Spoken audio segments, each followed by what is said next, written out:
आज हम बनाने जा रहे हैं एक ट्रेडिशनल और बेहद स्वादिष्ट मिठाई अनरसा। ये रेसिपी खासकर हर त्योहार में बनाई जाती है और अभी तीज आने वाली है जिसमें कि अनरसा बनाई जाती है। बिहार और झारखंड में एकदम ट्रेडिशनल तरीके से बनाऊंगी। एक भी तिल एकदम चिपके चिपके रहेंगे, कोई भी गिरेंगे नहीं। यहाँ पे इस तरह के टिप्स एंड ट्रिक्स बताऊंगी और खाने में एकदम खाते ही मुंह में घुल जाएंगे। स्वाद इतना कि बचपन की याद दिला देगी आपको। तो नमस्कार दोस्तों, अमिता शंकर के चैनल में आपका स्वागत है। मैं आपकी होस्ट और दोस्त अमिता, जहां प्यार भी है और स्वाद भी है। तो चलिए ज़्यादा टाइम वेस्ट ना करते हुए बनाना शुरू करते हैं। तो यहाँ पे मैंने चावल, कच्चे वाले चावल लिए, जिसे अरवा चावल भी बोलते हैं, जिसे मैंने रात को ही आधे घंटे भिगो के 2-3 पानी में पहले धो लिया, फिर आधे घंटे भिगो के रखी थी। फिर इसे कपड़े में छान के मैंने रात भर के लिए रख दिया ताकि एक्स्ट्रा पानी निकल जाए। और सुबह सुबह हम इसे अनरसा बनाएंगे। यहाँ पे कच्चे चावल से ही अनरसा बनते हैं ट्रेडिशनल तरीके से, जिसे धो के अच्छे से इस तरह से सुखाया जाता है। अब ये थोड़ा थोड़ा गीला है, देख सकते हैं। इसे किसी भी सूखे कपड़े या टॉवल में इसे सुखाना पड़ता है। तो यहाँ पे मैं भी टॉवल में इसे डाल दूंगी, जिससे कि इसके जो हाथों में पानी लग रहा है ये सूख जाएंगे। तो पंखे के नीचे इसे रख दीजिए, थोड़ी देर में ही अच्छे से इसकी पानी सूख जाएगी और कुछ टॉवल भी इसे एब्जॉर्ब कर लेगी। तो यहाँ पे अच्छे से यहाँ पे चावल को सुखाना है, पूरी तरह से नहीं सुखाना है, ऊपर ऊपर से हल्का हल्का ही सुखाना है। तो ट्रेडिशनली इसी तरीके से बनाई जाती है अनरसा, जो कि एकदम बहुत ही स्वादिष्ट लगती है। हर त्योहार में बनाई जाती है, दिवाली पे भी बनाई जाती है। और जैसे कि बिहार झारखंड के तीज, अभी हरतालिका तीज आने वाली है, जिसमें बनाई जाती है हम ये मिठाई, जो कि बहुत ही ज़रूरी होती है। तो यहाँ पे देखिए चावल को इस तरह से अलटते पलटते पंखे के नीचे मैं सुखा रही हूँ। जो किचन में ही पंखे है, जिसे मैं अच्छी तरह से थोड़ी देर में ही अच्छे से सूख जाती है। तो इस तरह से हाथों से जब इसे पकड़ेंगे तो हाथों में पानी नहीं लगेगा। तो समझिए कि ये चावल सूख गई है। पूरा तरह से आपको नहीं सुखाना है इसे, बस एक्स्ट्रा जो नमी है इसमें ऊपर से वो सुखाना है। तो चलिए इसे अब उठा लेते हैं। ये सारे सूख गए हैं, देख सकते हैं। इस तरह से हाथों में पानी नहीं आ रहा है, मतलब एक्स्ट्रा पानी जो है ये सूख गया है। बस इतना ही सुखाना है आपको। और ये प्रोसेस करना बहुत ही जरूरी है, इससे ही असली अनरसा बनते हैं। तो यहाँ पे हम डाल देंगे मिक्सी जार में इसे पीसने के लिए। तो मैं वैसे तो मम्मी इसे बनाती थी, तो जाता जो होता था हमारे घर में उसमें पीस के बनाती थी, पर यहाँ पर तो जाता है नहीं, तो हम इसे मिक्सी में पीस के बनाएंगे। तो यहाँ पे मिक्सी जार में मैंने चावल को डाल दिया है और इसे यहाँ पे पीसना है। तो यहाँ पे पूरी तरह से बारीक नहीं करना, थोड़ा सा मोटा मोटा ही इसे पीसिएगा, इससे स्वाद बहुत ही अच्छे आएंगे। पूरा मोटा नहीं रखना है, हल्का, मतलब कि बारीक एकदम नहीं करना है। तो इस तरह से आटा पीस लेंगे हम, मतलब चावल का आटा तैयार कर लेंगे। और यहाँ पे मैंने 3 बैचेस में इस तरह से पीस लिया है चावल का आटा, जो कि बहुत ही जल्दी तैयार हो जाते हैं, क्योंकि आजकल मिक्सी का जमाना है, तो झटपट से हर चीज बना के हम तैयार कर पाते हैं। तो यहाँ पे सारे आटा मैंने तैयार कर लिया। तो यहाँ पे मैंने 1-1.25 किलो या 1 किलो के करीब मैंने यहाँ पे चावल लिया था, जिसका मैंने ये आटा तैयार कर लिया। अब इधर मैं गुड़ से बना रही हूँ, ट्रेडिशनली गुड़ से ही बनाई जाती है।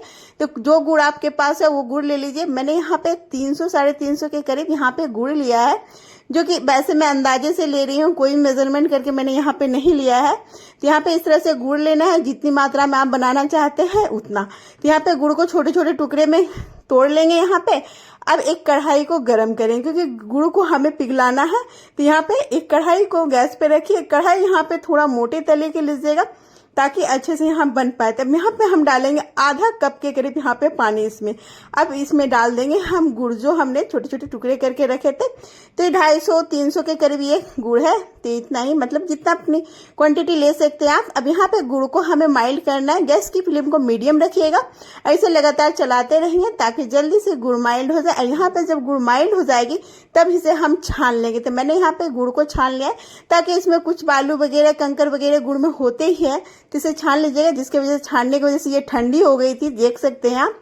तो मैंने वो वीडियो एडिट नहीं किया है, छानने वाले शूट नहीं की थी। तो यहाँ पे छान लीजिएगा एक बार गुड़ को अच्छे से, ताकि कोई भी यहाँ पे धूल मिट्टी कंकर वगैरह निकल जाए। अब यहाँ पे जब अच्छे से उबाल आ जाए, गुड़ को थोड़ी देर के लिए हम इसे पका लेंगे। ज्यादा देर नहीं पकाना है, अच्छे उबाल आने के बाद थोड़ा देर के लिए इसे पका लेना है। जब अच्छे से यहाँ पे उबाल आ जाए, अब इसमें हम चावल के आटे को डालेंगे। तो यहाँ पे चावल के आटे डालने से पहले गैस की फ्लेम को लो कर दीजिए। अब यहाँ पे थोड़ा थोड़ा करके आपको चावल का आटा डालना है, इकट्ठे नहीं डालिएगा, नहीं तो क्या होगा गुठलियां पड़ जाएगी। थोड़ा सा डालेंगे, 1 चम्मच बड़ी चम्मच से, और यहाँ पे इसे साथ के साथ इसे चलाते जाएंगे ताकि सारे आटे मिक्स होते जाएंगे। अभी गैस की फ्लेम को मैंने गैस को ऑन ही रखा है, लो फ्लेम में रखा है। थोड़ा थोड़ा करके डालेंगे और इसे मिक्स करते जाएंगे। अगर 2 लोग बना रहे हैं तो 1 लोग डाल सकते हैं, 1 मिक्स कर सकते हैं।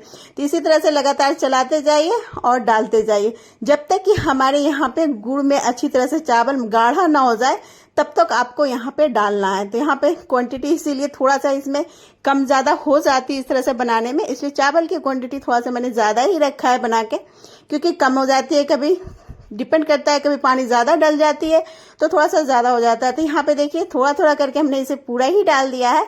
अब यहाँ पे देखिए गुड़ पूरी तरह से गाढ़ी हो गई है, इस तरह की तैयार होना है। अब इस स्टेज पे हमें क्या करना है, गैस की फ्लेम को ऑफ कर देना है और इसी स्टेज पे हमें इसे तैयार करना है। अच्छे से यहाँ पे मिक्स कर लीजिए ताकि कोई भी गुठलियां लम्स ना हो। अच्छे से गाढ़े होने तक चावल को डालते जाना है लगातार चलाते हुए, और इसे मिक्स करके हम इसे अच्छे से मिक्स करना है ताकि कोई भी चावल की क्वांटिटी, मतलब चावल अच्छे से गुड़ में मिक्स हो जाए, इतना आपको मिक्स करते जाना है लगातार यहाँ पे चलाते हुए। अब यहाँ पे गैस की फ्लेम को ऑफ करके हम इसे रखेंगे ठंडा होने के लिए।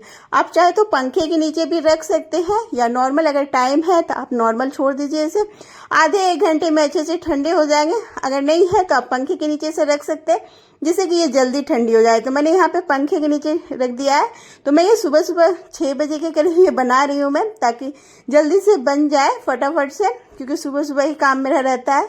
तो यहाँ पे देखिए इसे ठंडा होने के लिए रख देती हूँ। और यहाँ पे कुछ क्वांटिटी चावल के बचे, जो कि ज्यादा नहीं है, बस थोड़ा सा ही बचा हुआ है, जैसे कि 250 ग्राम के करीब यहाँ पे चावल का आटा बच गया है।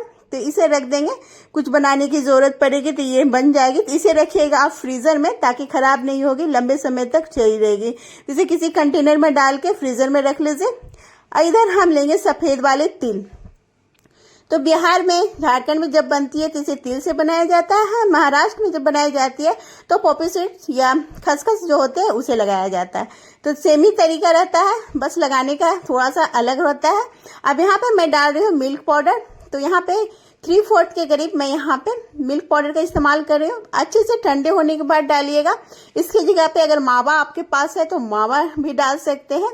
तो यहाँ पे मिल्क पाउडर कोई भी ब्रांड का ले सकते हैं, पर अच्छे से यहाँ पे जो हमारा आटा का डो है अच्छे से ठंडा होने चाहिए। देखिए हाथों से छूने लगे एकदम ठंडा है ये। और यहाँ पे मिल्क पाउडर डाल के हम इसे अच्छे से मिक्स करेंगे। तो ये टोटली ऑप्शनल है, आप डालना चाहते तो डालिएगा। डालने से क्या एक मावे वाला टेस्ट आता है, बहुत ही अच्छी टेस्ट आती है इस तरह से, क्योंकि गुड़ वाली है तो गुड़ के साथ ही इसमें मावे का भी टेस्ट आता है। तो आप इस तरह से एक बार बना के देखिएगा, बहुत ही मजेदार लगते हैं खाने में। और ये वाले एकदम ही आपको मतलब कि मावे वाला टेस्ट आएगा इस तरह से अगर बनाएंगे तो। अब यहाँ पे सारे चीजों को मतलब मिल्क पाउडर को अच्छे से मिक्स करना है। मिल्क पाउडर के वजह से देखिए थोड़ा सा कलर चेंज हो गया है हमारे यहाँ पे अनरसा के डो का। अब इस तरह से हम अच्छे से मिक्स कर लेंगे। हम हाथों को साफ कर लीजिए, हाथों में पानी तेल कुछ भी लगाने की जरूरत नहीं पड़ेगी। ये बहुत ही परफेक्ट डो हमारा तैयार हो गया है। अब ये थोड़ा सा पोर्शन हम लेंगे, जितना बड़ा आप अनरसा बनाना चाहते हैं उतना लीजिएगा। अब आप दोनों तरफ से तिल लगा सकते हैं या एक तरफ से, वो आपकी चॉइस है, जिस तरह से लगाइएगा। पर मैं यहाँ पे एक लगा के दिखा रही हूँ दोनों तरफ से। वैसे मैं एक साइड ही लगाऊंगी, ट्रेडिशनली से एक ही साइड लगाया जाता है, तो आप दोनों तरफ से भी लगा सकते हैं। तो यहाँ पे फिर हम दूसरा पोर्शन लेंगे, थोड़ा सा पोर्शन लेंगे, जितना बड़ा आपको बनाना है। इस तरह से हाथों से गोल घुमाएंगे। अब इसमें पानी वगैरह लगाने की कोई जरूरत नहीं, वैसे ही तिल बहुत ही इजीली चिपक जाएगी, देख सकते हैं। अब यहाँ पे तेल को मीडियम गरम रखिएगा। यहाँ पे मैंने एक पहले से फ्राई करके देखा था कि यहाँ पे तेल गरम हुई है कि नहीं, एक फ्राई करके देखी थी, इसलिए तेल में कुछ कण आ गए हैं। तो यहाँ पे मैं फ्राई पैन में फ्राई कर रही हूँ, ताकि इस तरह से जब आप फ्राई करेंगे जो तिल है वो निकलेंगे नहीं, अच्छे से चिपके रहेंगे। तो ये तरीका बेस्ट है, क्योंकि अगर हम ज्यादा तेल में अगर हम अनरसा को डाल देते हैं तो सारे तिल निकल के बिखर जाएंगे। तो यहाँ पे मैं एक साइड ही तिल को लगाई हूँ। ट्रेडिशनली इसे बिहार झारखंड में बनाई जाती है, तो इसी तरह से बनाई जाती है। एक बड़ा सा मतलब कि तवा होता है या कढ़ाई होता है जो भी उसमें डालते हैं, एक साइड ही तिल लगाते हैं और इस तरह से डालते हैं। तो इस तरह से एक साइड पकने के बाद, अगर आप चाहे तो इसे एक साइड पकने के बाद भी आप इसे निकाल सकते हैं या दोनों साइड से पका सकते हैं। तो यहाँ पर तिल को आपको कोई भी भूनने वगैरह की जरूरत नहीं है, जब तेल में जाएगी तो वो अच्छे से ऑटोमेटिक ही वो पक जाएगी। तो तिल कच्चा ही लीजिएगा और इस तरह से जब बनाएंगे आप फ्राई पैन में तो यहाँ पे तिल आपके एकदम ही नहीं निकलेंगे। देखिए एकदम ही तिल पूरी तरह से चिपके हुए हैं, कोई भी तिल नहीं निकला है। तो ये तरीका अपना के देखिएगा, आपके सारे तिल चिपके रहेंगे। अगर आप ज्यादा तेल में से बड़ी सी कढ़ाई में डुबा देते हैं तो सारे तिल निकल के बाहर हो जाते हैं। तो यहाँ पे इस तरह से कलर आने तक आपको फ्राई करना है। लो टू मीडियम फ्लेम में ही फ्राई कीजिएगा। एक बैच की मेरी फ्राई होगी, दूसरे बैच की हम डाल देते हैं। तो जब तक दूसरे बैच की फ्राई हो रही है दोस्तों, तो जो दोस्त हमारे साथ देख रहे हैं हमारी वीडियो को, नए दोस्त है तो वो प्लीज चैनल को सब्सक्राइब कर लीजिएगा, बेल का घंटा प्रेस जरूर करें ताकि कोई वीडियो को नोटिफिकेशन आप सबसे पहले मिले। और फेसबुक से देख रहे हैं तो प्लीज हमारे पेज को फॉलो कर लीजिए।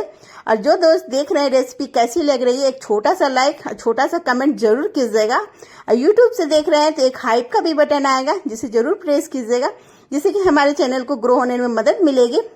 और एक छोटा सा कमेंट जरूर कीजिएगा कि कैसी लगी हमारी ये घर की रेसिपी, बोल सकते हैं अपनी रेसिपी बोल सकते हैं या त्योहार वाली रेसिपी, जो भी बोल सकते हैं। तो इस तरह से सारे अनारसा हमने तैयार कर लिए, देख सकते हैं एकदम ही फूल के फट गए हैं। तो एक साइड से भी आप फ्राई कर सकते हैं, पक जाती है, या दोनों साइड से, ये आपकी चॉइस है। तो इस तरह से सारे अनारसा हम तैयार कर लेंगे। बहुत ही आसान रेसिपी है बनाना और खाने में बहुत ही लजीज मजेदार लगते हैं। तो इस बार जरूर ट्राई कीजिएगा। घर के सामान से ट्रेडिशनल तरीके से एकदम ही अनरसा बन के तैयार हो जाएंगे सारे ही इसी तरह से। तो दोस्तों कैसी लगी, एक छोटा सा लाइक हमारे लिए बहुत ही जरूरी है, जिससे कि नई नई रेसिपीज लाने के लिए मोटिवेशन मिलता है। तो दोस्तों नेक्स्ट रेसिपी क्या लाऊं कमेंट जरूर कीजिएगा। मिलती हूँ नई रेसिपी के साथ। Bye bye. एंजॉय कीजिए इस तरह से अनरसा बना के और त्योहार भी एंजॉय कीजिए। Bye bye.